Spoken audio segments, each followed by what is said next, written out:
Merci, Monsieur le Président, et je suis très heureux de pouvoir non seulement suivre l'excellent discours de mon collègue de Scarborough Southwest, mais aussi de parler à propos de cette motion d'opposition, parce que je pense que c'est un dossier qui nous préoccupe beaucoup depuis plusieurs mois, depuis qu'on a eu le malheur d'entendre cette nouvelle annoncée à l'étranger.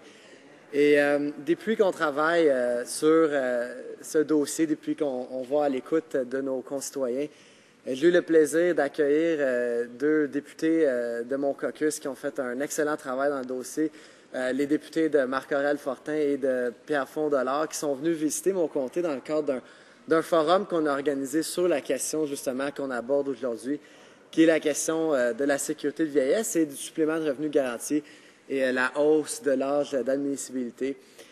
Et quand on a été à l'écoute des citoyens, parce que dans le fond, contrairement à ce qu'on prétend du côté du gouvernement, quand on parle de la peur qui est sémée par l'opposition, c'est bien les citoyens, c'est bien les échos des citoyens qu'on reçoit, et c'est cette expression-là qu'on désire faire dans cette Chambre. Quand on a entendu les préoccupations des citoyens, on a entendu beaucoup de points qui sont très intéressants pour le débat et qui viennent justement nuire au raisonnement illogique que présente le gouvernement. Et j'aimerais, Monsieur le Président, pouvoir profiter de cette opportunité pour exprimer certains de ces points-là. C'est des gens, justement, que je représente, donc d'exprimer leur passé, je pense que ça va être quelque chose de très important. Tout d'abord, j'aimerais parler au sujet du supplément de revenu garanti, qui est aussi touché dans ce dossier-là. On en parle très peu, mais quand on parle de la hausse de l'âge d'admissibilité de 65 à 67 ans, c'est pas juste la sécurité de vieillesse, mais également quand on qualifie pour le supplément de revenu garanti, qui, malgré étant un outil important pour nos aînés, n'est pas financé de façon adéquate, et c'est les échos qu'on a. On sait pertinemment qu'il y a plusieurs aînés qui vivent sous le seuil de la pauvreté. Et comme notre regretté ancien chef Jack Layton l'a si bien dit durant la dernière campagne électorale, le coût associé à emmener ces aînés au-dessus du seuil de pauvreté en donnant de l'argent supplémentaire au supplément de revenu garanti, le coût serait très minime. Et je pense que c'est important de garder ça en tête. Et quand mes concitoyens ont discuté avec moi et mes deux collègues qui visitaient mon comté dans la belle ville de Belleuil, justement, Monsieur le Président, on a parlé de l'idée qu'on peut penser à différents dossiers dans le supplément de revenu garanti, mais notamment le fait, par exemple, qu'il faut entreprendre des démarches pour avoir notre supplément de revenu garanti. On ne le reçoit pas automatiquement. Il faut remplir de la paperasse. C'est drôle parce que le gouvernement parle toujours de vouloir réduire la paperasse, mais il y a beaucoup de paperasse à passer à travers. On doit être sûr de cocher la bonne case, de ne pas faire des erreurs, sinon on doit entreprendre des démarches très compliquées. On doit même, dans certains cas, devoir demander de l'aide à notre député local. Donc, est-ce que les gens qui étaient présents ont souligné, Monsieur le Président, ça peut sembler séparé du dossier de la hausse de l'âge d'admissibilité, mais c'est étroitement lié pour la simple raison que quand on parle des complications pour justement accéder à notre supplément de revenu garanti, on réalise qu'en haussant l'âge d'admissibilité, on rajoute des complications.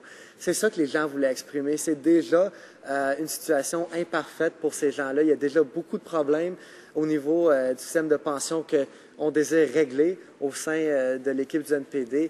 Il y a beaucoup de problèmes et on veut simplement rajouter encore des complications, encore des problèmes. Et c'est quelque chose que mes concitoyens et certainement les concitoyens de mes collègues trouvent inacceptable, Monsieur le Président. L'autre question qui a été abordée, c'est une question que mes collègues on a abordée de façon très éloquente depuis le début de ce débat, c'est quand on parle de cette idée des régimes de retraite privés.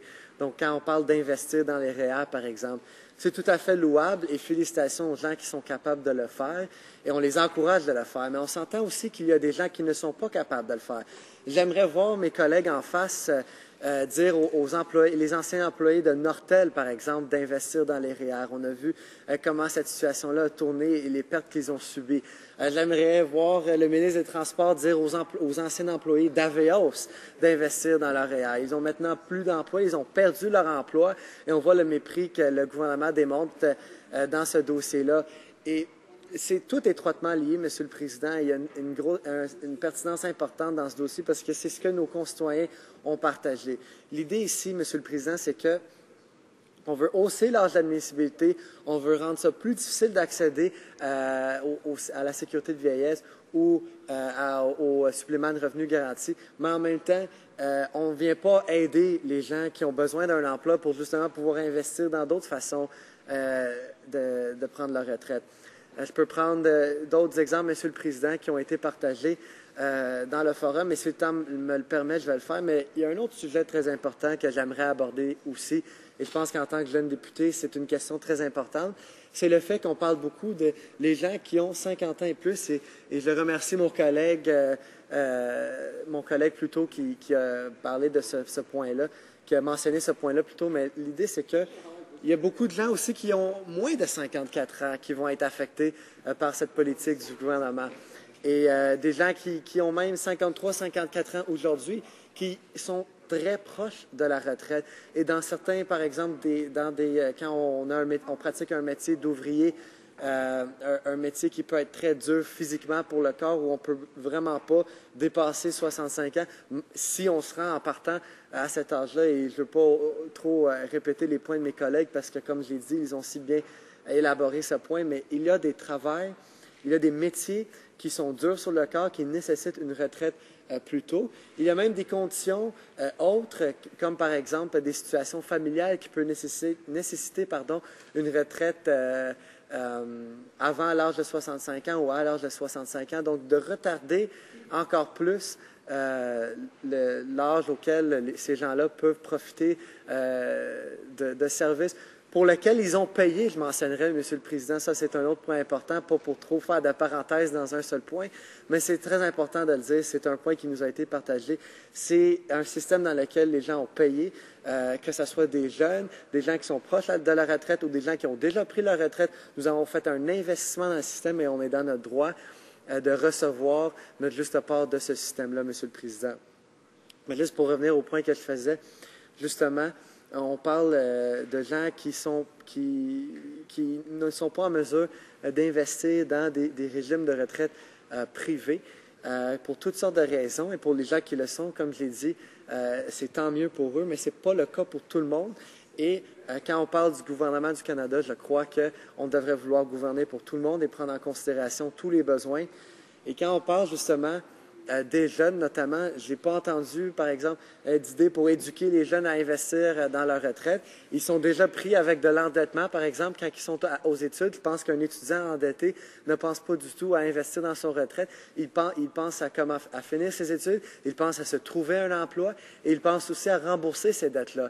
Évidemment, c'est trois choses qui prennent priorité, malheureusement, avant de pouvoir investir dans sa retraite.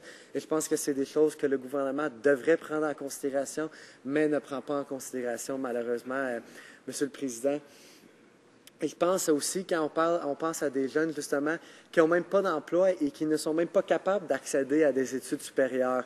On l'a dit à plusieurs reprises dans cette Chambre, en posant des questions au gouvernement et en faisant des discours et participer dans les débats. Mais le taux de chômage chez les jeunes est astronomique comparé au taux de chômage de la population. C'est le double, si je ne me trompe pas, à environ 14 %. Et avec 14 % de taux de chômage auprès des jeunes, je pense qu'on peut se dire que ces jeunes-là, leur priorité, c'est de ne pas investir dans leur retraite, mais plutôt de trouver un emploi pour justement disposer des outils pour investir dans leur retraite. Et on s'entend que, Monsieur le Président, que même s'ils réussissent à trouver un emploi, il y a des fortes chances que ce soit un emploi à temps partiel, un emploi qui paye le salaire minimum, justement. Et ce n'est pas pour dénigrer ces emplois-là, c'est des emplois tout à fait valides et les gens doivent essayer de trouver un emploi. Mais en même temps, on ne peut pas se le cacher, Monsieur le Président.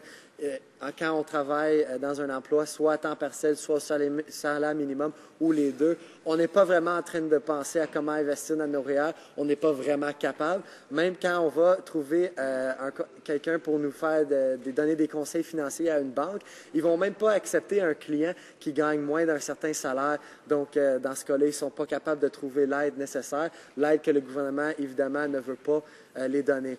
Donc, Monsieur le Président, mon temps est limité et achève, mais j'aimerais simplement réitérer que j'étais très content de pouvoir partager ce qui m'a été dit dans le cadre d'un forum qu'on a organisé sur ce sujet-là dans ma circonscription de Chambly-Bordua. C'était un exercice très utile et j'étais très content de pouvoir partager ces préoccupations-là, mais également les préoccupations des générations futures qui vont être affectées de façon extrêmement négative par cette politique mal avisée du gouvernement. Merci, Monsieur le Président. Questions and comments? The Honourable Parliament. L'honorable secrétaire parlementaire du ministre de la Justice. Pardon? L'honorable député de London Centre-Nord. Le député en face a mentionné que ce programme préoccupe tout le monde et nous aussi, c'est pourquoi il faut agir. Mes électeurs comprennent qu'il faut agir maintenant pour faire en sorte que les Canadiens pourront toucher des prestations plus tard. Les Canadiens vieillissent, les coûts augmentent, la demande est plus grande. C'est Patricia Cross qui l'a dit lors du bulletin nouvelle à CBC. Pratiquement tous les autres pays du G20 ont augmenté l'âge de la retraite. Pourquoi pas nous? Est-ce que le député en face peut expliquer pourquoi elle refuse de tenir compte des faits démographiques? Bien, Monsieur le Président, je me suis permis d'écouter des experts comme le directeur parlementaire des budgets et avant que j'entende le mépris de l'autre bord, j'aimerais rappeler que tout récemment, dans un autre dossier, on a vu que finalement, ces calculs ne sont pas si pires que ça et viennent même appuyer les calculs, par exemple, du Bureau de vérificateur général qui est très respecté. Donc ça, c'est un intervenant qui nous a dit que le système est viable. On a également les calculs du gouvernement, des calculs actuariels, pardon, Monsieur le Président, qui ont aussi dit que le système est viable. Donc, si le système est viable, je me demande pourquoi c'est nécessaire d'apporter ces changements-là. Oui, il y a un changement de démographie qui s'en vient, mais tout de même, les experts l'ont quand même dit que c'était un système viable et je suis certain que ces experts-là sont assez éduqués et assez intelligents, Monsieur le Président, pour prendre en considération ce changement de démographique-là. Donc, je maintiens la position de mon parti, qui est la bonne position pour nos concitoyens, Monsieur le Président. Questions et commentaires? L'honorable député de pardon-moi, Beauport-Limoilou. Merci, Monsieur le Président. Alors, je félicite mon collègue de Chambly-Bordua pour son discours. C'était très important. Il a surtout mis en lumière un grave problème de disparité entre les générations qui n'efface pas, en effet, comme il l'a très bien souligné, des problèmes liés à certains corps d'emploi. Écoutez, avant d'être député, j'ai eu le plaisir et l'honneur d'être manœuvre d'entrepôt durant de nombreuses années, de voir plusieurs de mes collègues être affectés par des problèmes physiques importants. Et on pouvait très bien prévoir que certains de mes collègues étaient incapables de se rendre même jusqu'à l'âge de 60 ans ou de 65 ans en continuant dans le travail qu'ils faisaient. Alors, considérant qu'une partie de nos jeunes vont faire face eux aussi à des problèmes de santé qui vont les empêcher de travailler jusqu'à l'âge de 60, de 65 et même de 67 ans.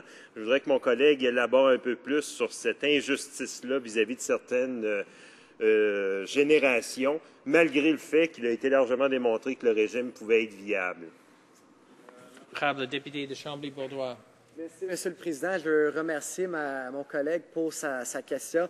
Je pense qu'effectivement, quand on parle de santé, c'est pareil pour les jeunes, mais c'est aussi pareil pour les gens qui sont plus proches de la retraite. Écoutez, on l'a dit, mais je vais me permettre de le dire encore parce que c'est un point très important, Monsieur le Président, c'est que quand on fait un travail ouvrier, un travail qui est très demandant physiquement, on ne peut pas toujours se le permettre. Et ce qui est intéressant, Monsieur le Président, c'est que je retourne au témoignage que j'ai entendu dans le cadre du forum qu'on a tenu dans ma circonscription, que j'ai mentionné plus tôt. J'ai eu la chance de discuter avec un de mes concitoyens, un concitoyen qui, justement, avait fait un travail qui était très demandant physiquement, qui n'était plus en mesure de travailler, qui devait prendre sa retraite, mais que juste avant de prendre sa retraite, a perdu son emploi et maintenant, on se cherche un autre emploi pour pouvoir pouvoir la prendre, sa retraite.